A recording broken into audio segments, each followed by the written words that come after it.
ஸ்ரீமத் பகவத்கீதை முதல் ஷட்கம். நியாய வேதாந்த வித்வான் ஸ்ரீ ஊவே காரபங்காடு வெங்கடாச்சாரிய சுவாமியின் உபன்யாசங்களிலிருந்து தொகுத்து எழுதியவர் மயிலாப்பூர் சி.ஆர். ஸ்ரீனிவாச ஐயங்கார். செந்தமிழ் வேதியர் ஸ்ரீ ஊவே குமாரவாடி சே. ராமானுஜாச்சாரியரால் பரிசோதித்து பதிப்பிக்கப்பட்டது. ஸ்ரீ சங்கர தேசிகமே சரணம்.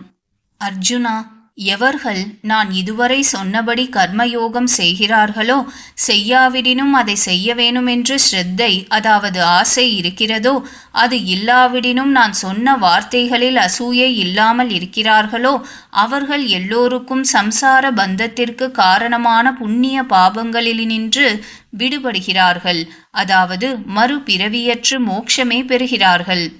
ஏ மாணவாகா, எந்த மனிதர்களானாலும் சாஸ்திர அதிகாரிகள், சாஸ்திரத்தில் சொல்லியபடி நடக்க யோக்கியதை உள்ளவர்கள் என்பது ஸ்ரீ பாஷ்யக்காரரின் கருத்து. ஏனெனில் தேவர்கள் உள்பட கீதைக்கு எல்லோரும் அதிகாரிகள்.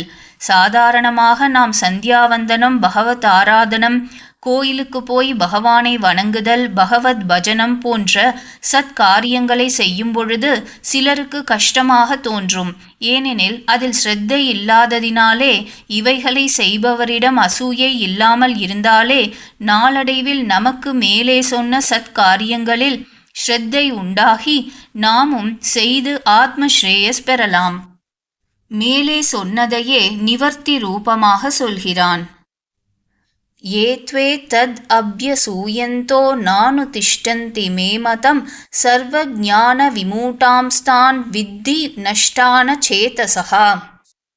எவன் ஒருவன் என் வார்த்தைகளில் அசூயை செய்கிறானோ, எவனுக்கு அதில் ஸ்ரத்தை இல்லையோ, எவன் அதை அனுஷ்டிப்பதில்லையோ, அவன் நாசமடைகிறான். பகவானுக்கு உகப்பாக கர்மாவை செய்யாதவன் உயிருடன் இருந்தும் இல்லாதவன் ஆகிறான். இறந்தவனுக்கு சமம். நமக்கு சுவாமியாயும் ஆத்மாவாயும் உள்ள பகவானின் வார்த்தைகளை விஸ்வசிக்காதவர்கள் அச்சேதசகா, என்னால் தரிக்கப்படுபவனாய் நியமிக்கப்படுபவனாயும் எனக்கு சேஷனாய் இருந்தும் அதற்கு சேர அவன் குணங்கள் பிரகாசிக்கவில்லையெனில் அவன் இருந்தும் இல்லாதவனே. ஞானமுள்ளவர்கள் கூட பகவானுடைய வார்த்தையை கேட்டு அதின்படி நடப்பதில்லையே என்றால் தர்மபுத்திரரும் பொய் சொன்னார் என்பது போல் ஞானவான் அபி என்கிறான். நாம் படித்து கேட்டு அறிகிற ஞானமெல்லாம் பிரத்யக்ஷ ஞானம் அன்று, நேரில் கண்களால் பார்த்து அறியும் அறிவன்று. ஜீவன் பகவானுக்கு சேஷன், தாசன், அடிமை என்ற அறிவு செயலளவாக வருவதில்லை.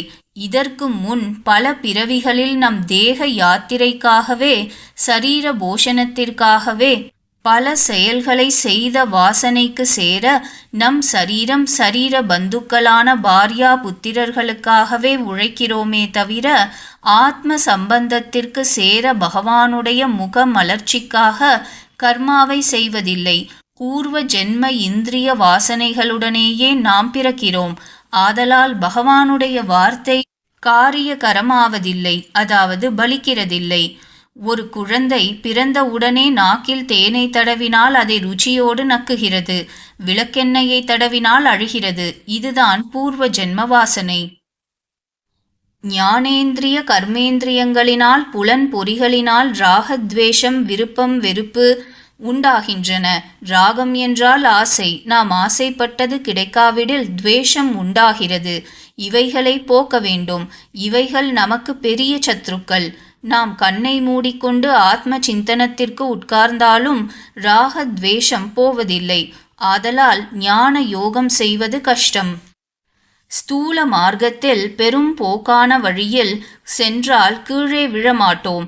சூக்ஷ்ம, அதாவது நுட்பமான மார்க்கத்தில் போனால் தவறி கீழே விழுவோம். உயிர் பிழைப்பதே கஷ்டமாகிவிடும். பூரி தக்ஷணை கதை. பூரி தக்ஷணை கதை. ஒரு பிரபு பூரி தக்ஷணை கொடுக்க எல்லோரையும் கோவிலுள் அடைத்து தன் வாசற் கதவு அருகிலிருந்து ஒவ்வொருவராக தக்ஷணை கொடுத்து வெளியில் அனுப்பினான். ஒரு தடவை தக்ஷணை வாங்கின ஒருவன் பின் மதில் ஏறி குதித்து இரத்த காயத்துடன் மறுபடியும் தக்ஷணை வாங்க வந்தான். அவனை கண்ட அந்த பிரபு, நீ மறுபடியும் உள்ளே ஏன் வந்தாய் என கேட்க, அதற்கு அவன், எனக்கு 3 மனைவிகள் உண்டு, 2 பேரை திருப்தி செய்துவிடலாம். ஆனால் அந்த 3ஆம் மனைவியின் தூண்டுதலால் மதில் ஏறி குதித்து வந்தேன் என்று பதில் சொன்னான். பசி, தாகம், ஆசை என்பதே 3 மனைவிகள். இதில் 2ஐ திருப்தி செய்துவிடலாம். ஆனால் ஆசையை திருப்தி செய்வது கஷ்டம். இதுதான் ராகம். இதை ஞானயோகம் செய்பவன் போக்க வேண்டும். ஸ்ரேயான் ஸ்வதர்மோ விகுணஹா பரதர்மாத் ஸ்வனுஷ்டிதாத் ஸ்வதர்மே நிதனம் ஸ்ரேயஹா பரதர்மோ பயாவஹா. ஒருவன் இதர வர்ணாசிரம தர்மத்தை பூர்த்தியாக செய்வதை காட்டிலும் தன் வர்ணாசிரம தர்மத்தை குறைவாக செய்வதே மேலானது. மற்றவர் தர்மத்தை நன்றாக செய்தாலும் அது விநாசத்தையே கொடுக்கும். இதுதான் மற்றவர் எல்லோரும் சொல்லும் பொருள் இந்த ஸ்லோகத்திற்கு. ஆனால் நம் பாஷ்யக்காரர் இதை சரியான பொருளாக ஒப்புக்கொள்ளவில்லை. முதலில் மற்றவர்க்குரிய வர்ணாசிரம தர்மத்தை ஒருவன் செய்வது தர்மம் ஆகாது. அது பாபம் என்றே சாஸ்திரம் சொல்லியிருக்கிறது. அதை தர்மம் என்று சொல்லுகிறது சாஸ்திர விரோதம்.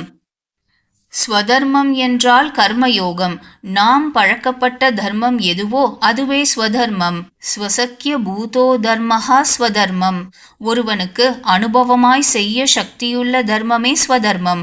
பல ஜென்மாக்களில் ஜீவன் இந்திரியங்களை கொண்டு பல செயல்களை செய்து பழக்கப்பட்டிருக்கிறான். ஆதலால் இந்திரியங்களால் செய்யப்படும் கர்மயோகம் ஸ்வதர்மம். பரதர்மம் என்பது ஞான யோகம். அசக்கிய பூதோ தர்மஹா பரதர்மம். நாம் சுலபமாய் செய்து முடிக்க பழக்கப்படாத தர்மம் பரதர்மம். இந்திரியங்களை அடக்கி ராகத்வேஷமற்று செய்ய வேண்டியது ஞான யோகம் என்றே இங்கு பொருள் கொள்ள வேண்டும். மேலும் பகவான் இங்கே முன் ஸ்லோகத்திலேயே பின் ஸ்லோகத்திலேயும் ஞான யோகம் செய்வது கஷ்டம் என்று சொல்லி வருவதினால் சந்தர்ப்பத்தையொட்டி பார்த்தாலும் ஸ்வதர்மம் பரதர்மம் என்பதற்கு கர்மயோகம் ஞானயோகம் என்றே பொருள் தேறுகிறது. ஜீவன் பல பிறவிகளில் இந்திரியங்களை கொண்டு பல செயல்களை செய்து பழக்கப்பட்டிருக்கிறான். ஆதலால் கர்மயோகம் சுலபம். அதை பூர்த்தியாக செய்யாவிடினும் அதில் பழக்கப்பட்ட இந்திரியங்களை கொண்டு பகவான் அதை பூர்த்தி செய்து வைக்கிறான். சந்தியாவந்தனத்தில் காயத்ரி மந்திரம் மிக முக்கியமானது. அதை ஜபம் செய்து வந்தாலும் நல்ல பிறவியை கொடுத்து கர்மயோகத்தில் மூட்டி பூர்த்தி செய்து வைக்கிறான் பகவான். இந்திரியத்தை அடக்கி செய்ய வேண்டிய ஞான யோகம் செய்வது கஷ்டம். அதை குறைவாக செய்தால் ஆபத்து. அதை பூர்த்தியாக செய்யவும் முடியாது. செய்கிறவன் நினைவை ஒட்டி அதை பூர்த்தியாக செய்தாலும் என்று இங்கே கூறப்பட்டுள்ளது. ஒரு நாள் ஞானயோகம் செய்து அது தனக்கு கை புகுந்ததாக நினைக்கிறான். மறுநாளே ராஜச குணம் மேலிட்டு மனது அவனை விஷயங்களில் இழுத்து சென்றுவிடும். செய்ததும் வீணாகிவிடும். ஆரம்ப சூரத்துவம் அனர்த்தத்தையே விளைவிக்கும். பூர்வ ஜென்ம வாசனையே வித்து.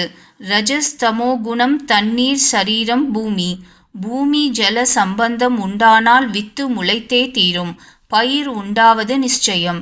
அதுபோல சம்சார சம்பந்தத்தினால் காம குரோதாதிகளான பயிர் விருத்தி அடைகிறது. நமக்கு பகவத் விஷயத்தில் காமம் அதாவது ஆசை வேண்டும். க்ஷூத்ர விஷயங்களில் காமம் கூடாது. அர்ஜுன உவாச்ச. அர்ஜுனன் கேட்கிறான், கிருஷ்ணா, விருப்பம் இல்லாதிருந்தும் உலகில் உள்ள புருஷன் எதனால் ஏவப்பட்டு பலாத்காரமாக பாபத்தை செய்ய நேரிடுகிறது? நாம் பகவத் விஷயத்தை படிக்கிறோம், கேட்கிறோம். பாபத்தை செய்ய இஷ்டப்படுவது இல்லை. இருந்தும் சில சமயம் பாபச் செயல்களை செய்யும்படி நிர்பந்தமாக ஏற்படுகிறது. அது ஏன்? ஸ்ரீ பகவான் உவாச்ச. காம ஏஷ க்ரோத ஏஷ ரஜோகுண சமுத்பவஹ மகாஷனோ மகாபாப்மா வித்யேன இஹ வைரினம். அர்ஜுனா, காமம் என்னும் ஆசையே அவர்களை பாவத்தை செய்யும்படி தூண்டுகிறது. காமத்தினால் கோபம் உண்டாகிறது. காம ஏஷ குரோத ஏஷ ரஜோகுண சமுத்பவஹா என்றால் இந்த காமமும் குரோதமும் ரஜோகுணத்தினால் உண்டாகின்றன. காமத்திற்கும் நெருப்புக்கும் திருப்தி என்பது இல்லை. வழியோடு போகும் ஒருவனை எப்படி புயல் காற்று அடித்துச் செல்கிறதோ, எப்படி ஒரு படகை நதியின் வெள்ளம் எதிர்நோக்கி அடித்துச் செல்கிறதோ, அதுபோல ஒருவன் இஷ்டப்படாமல் இருந்தாலும் இந்த ரஜோகுணத்தினால் உண்டாகும் காமமே ஒருவனை பாபச் செயலை செய்யும்படி செய்கிறது. நம்மை ஆசை, அதாவது காமம் எப்படி மூடிக்கொண்டிருக்கின்றது என்பதை சில உதாரணங்களை கொண்டு விவரிக்கிறான் பகவான். நெருப்பு எப்படி புகையினால் சூழப்பட்டிருக்கிறதோ, கர்ப்பம் எப்படி உட்பலம் என்னும் தோலால் மூடப்பட்டிருக்கிறதோ, அதேபோல காமம் நம்மை மூடிக்கொண்டிருக்கிறது.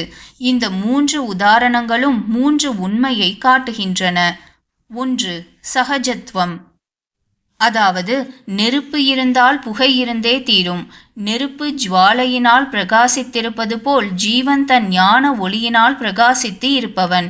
ஒரு குழந்தை தாயின் கர்ப்பத்தில் இருக்கும் பொழுது அதற்கு பகவத் ஞானமும் பூர்வ ஜென்ம ஞானமும் இருக்கும். பூமியில் வந்து விழுந்தவுடன் அந்த உணர்வு மறைந்து ஆசை அதை மூடிக்கொள்கிறது. எப்படி புகையில்லாமல் நெருப்பில்லையோ அதுபோல ஆசையில்லாத சரீரம் பெற்ற ஜீவன் இல்லை. 2. கண்ணாடி தூசி, அதாவது தூசியை துடைத்தால் முகம் கண்ணாடியில் நன்றாக தெரியும். அதுபோல விஷய ஆசையை விலக்கினால் பகவத் ஞானம் உண்டாகும். ஆனால் தூசி மறுபடியும் வந்து மூடிக்கொள்வது போல் ஆசை நம்மை மறுபடியும் மூடிக்கொள்கிறது. 3. கர்ப்பம் சர்மம், அதாவது தாயின் கர்ப்பத்திலிருக்கும் சிசுவை உட்பலம் எனப்படும் ஒரு மெல்லிய தோல் மூடியிருக்கும். அக்குழந்தை எவ்வளவு முயன்றாலும் வெளியில் வர முடிகிறதில்லை. பகவான் இச்சித்த போது தானாகவே வெளியில் கொண்டு வந்து தள்ளப்படுகிறது. அந்த திரையை அது தானாகவே விலக்கிக் கொள்ள முடிகிறதில்லை. சிறையில் அடைத்தவன்தான் விடுவிக்க வேண்டும். அதுபோல ஆசையான திரையை பகவானே போக்க வேண்டுமே ஒழிய நம்மால் போக்கிக் கொள்ள முடியாது. அப்படி நம் முயற்சியினால் ஆசையை போக்கினாலும் அது கண்ணாடியை தூசி மூடிக்கொள்வது போலவும், தண்ணீரிலுள்ள பாசியை விலக்கினால் அது மறுபடியும் மூடிக்கொள்வது போலவும் ஆசை நம்மை மறுபடியும் மூடிக்கொள்ளும். ஆதலால் அர்ஜுனா, ஞானியின் சாஸ்திர ஞானம் திருப்தி செய்ய முடியாத ஆசையாகிற நித்திய சத்ருவினால் மூடப்பட்டு இருக்கிறது. அந்த ஆசையை இவன் போக்கிக் கொள்ள முடியாது. இந்த நித்திய சத்ருவான ஆசைக்கு இருப்பிடம் கண் முதலான இந்திரியங்களும் மனதும் புத்தியும் தான். ஆசை இவைகளை சூழ்ந்திருந்து சாஸ்திர ஞானம் காரியகரமாக ஒட்டாமல் சரீரம் பெற்ற ஜீவனை மயக்குகிறது. இந்திரியங்களை அடக்கி செய்ய வேண்டியது ஞான யோகம். அதை செய்பவனுடைய ஆத்ம ஞானம் இந்த ஆசையான சத்ருவினால் கெடும். ஆதலால் அர்ஜுனா, நீ மோக்ஷார்த்தமான கர்மயோகத்தை இந்திரியங்களை கொண்டு செய்து அந்த ஆசையை ஒழித்திடலாம். ஆத்ம ஞானத்திற்கு முக்கிய விரோதி இந்திரியங்கள். அவைகளில் மனமே முக்கிய சத்ரு. மற்ற எந்த இந்திரியங்களை அடக்கினாலும் அடக்கலாம். மனத்தை அடக்குவது கஷ்டம். இது பிரபலமான விரோதி. இதைவிட பெரிய சத்ரு புத்தி. புத்தியை காட்டிலும் மேற்பட்ட விரோதி காமம், அதாவது ஆசை. இங்கே பராணி பரம் என்கின்ற பதங்களுக்கு சத்ரு என்றே பொருள். தோல்வலி பெற்ற அர்ஜுனா, ஞானத்திற்கு விரோதியான புத்தியை காட்டிலும் மேலான விரோதி காமம். ஆதலால் நீ உன் புத்தியினால் மனத்தை கர்ம யோகத்தில் நிறுத்தி காமம் என்னும் அந்த கொடும் விரோதியை வெல்வதற்கு முயற்சி செய்வாயாக. உலக அனுபவத்தினால் நாம் பார்க்கலாம். ஒருவன் தன்னை பெற்று வளர்த்த தாய் தந்தையர்களை பூஜித்து அவர்களுக்கு வேண்டிய நன்மையை செய்வதில்லை. ஆனால் தன் வீட்டிற்கு யாராவது தன் நண்பர்கள் வந்துவிட்டால் அவர்களை அவன் அமோகமாக விசாரித்து உபசரிக்கிறான். அதேபோல் நிருபாதிக மாதா பிதாவான ஈஸ்வரனை நாம் மறந்து அனித்தியமாய் நடுவில் வந்து போகும் நம் சரீரத்தையும் சரீரத்தின் பாரியா புத்திரர்களையும் போஷிப்பதிலேயே காலத்தை கழிக்கிறோம். தசரதன் காமத்திற்கு வசப்பட்டு ஸ்ரீராமனை காட்டிற்கு அனுப்பினான் என்பது லக்ஷ்மணன் கருத்து. ராமோ விக்கிரகவான் தர்ம என்கின்ற சாக்ஷாத் தர்மமான ராமனையும் சத்தியம் என்கின்ற தர்மத்தையும் சீர்தூக்கி பார்த்தால் சத்தியம் என்பது ஒரு தர்மமாகவே லக்ஷ்மணன் மனத்தில் படவில்லை. மனப்பிரவிற்த்தி விஷய பிரவிற்த்தி. கடோபனிஷத்தில் வெகு அழகாய் ஒரு விஷயம் சொல்லி இருக்கிறது. மோட்சத்தில் இச்சையுள்ள ஒருவன் முதலில் தன் இந்திரியங்களையும் மனத்தையும் புத்தியையும் விஷயங்களில் போகாமல் அடக்க வேண்டும். ஜீவாத்ம ஸ்வரூபத்தை உள்ளபடி அறிய வேண்டும். பின்பு பரமாத்மாவை பற்றிய ஞானம் வேண்டும். அதை பெற வேண்டும். அதன் பிறகு பகவத் பக்தி செய்து அது பரபக்தி பரஞான பரம பக்தியாக வளர்த்து மோட்சம் பெறலாம் என்கிறது. இதை இந்த உபனிஷத்தில் எப்படி சொல்லியிருக்கிறதென்றால், நாம் ஒரு ஊரிலிருந்து மற்றொரு ஊருக்கு போக நல்ல ரதம் அதாவது வண்டி வேண்டும், அதற்கு சாரதி வேண்டும், குதிரையை ஓட்ட ஜேனம் வேண்டும், குதிரைக்கு கடிவாளம் வேண்டும், நல்ல மார்க்கம் அதாவது சாலை இருக்க வேண்டும். அப்போதுதான் நாம் ஊர் போய் சேரலாம். பரமபதமான தேசத்திற்கு போக திருடமான சரீரம் அதாவது ரதம் வேண்டும், நல்ல குதிரை அதாவது நொறுநோக்குள்ள மனம் வேண்டும், நல்ல புத்தி அதாவது ஜேனம் வேண்டும், மார்க்கமான இந்திரியங்கள் நன்றாக இருக்க வேண்டும். இப்படி இருந்தால்தான் நாம் பரமபதம் போய் சேரலாம். இல்லாவிடில் அவை நம்மை சம்சாரமான படுகுழியிலே தள்ளிவிடும். மனமான குதிரை சரியான வழியில் போகாவிடில் புத்தியான கடிவாளத்தை கொண்டு நல்ல வழியில் அதை திருப்ப வேண்டும். இந்த உபனிஷத்தின் பொருளையே பகவான் கீதையில் அருளி செய்திருக்கிறான். ஆனால் நம் நிலை எப்படி இருக்கிறது? நாம் குதிரைகளை அடக்காமல் அவைகளை போகிற வழியே விடுகிறோம். நம் வேலையாட்கள் நாம் சொல்வதை கேட்பதில்லை, அவர்கள் சொல்வழி நாம் கேட்கிறோம். இவையெல்லாவற்றையும் விட ஆசையை அடக்குவது கஷ்டம். ஆதலால் அர்ஜுனா, பலனில் பற்றற்று உனக்கு உச்சிதமான கர்ம யோகத்தையே நீ செய்வாயாக. நமக்கு உள்ளதெல்லாம் ஆத்ம ஞானம்தான். ஆத்மயாத் ஆத்மிய ஞானத்துடன் ஒரு ஜீவன் பகவான் தன் சரீரத்தை கொண்டு பகவத் ஆராதன ரூபமான கர்மாவை அவனே செய்து கொள்கிறான் என்ற ஞானத்துடன் ஒருவன் கர்மாவை செய்து வந்தால் அதுவே அவனை மோட்சத்தில் கொண்டு போய் சேர்ப்பிக்கும். தனித்து ஞானயோகம் அவன் செய்ய வேண்டியது இல்லை.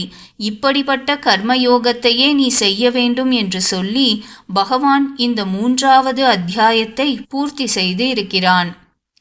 ஸ்ரீ ஆளவந்தாரின் கீதார்த்த சங்கிரகம். ஞான யோகம் செய்ய சக்தியுள்ளவர்களும் அதை செய்ய தகுதி இல்லாதவர்களின் நன்மைக்காக தனக்குள்ள கர்த்திருவத்தை முக்குணங்களிடமும் பகவானிடமும் வைத்து ஒரு பலனையும் இச்சியாமல் கர்மங்களை செய்ய வேண்டும் என்பதையே இந்த 3ஆம் அத்தியாயத்தில் சாரமாக பகவான் அருளி செய்திருக்கிறான்.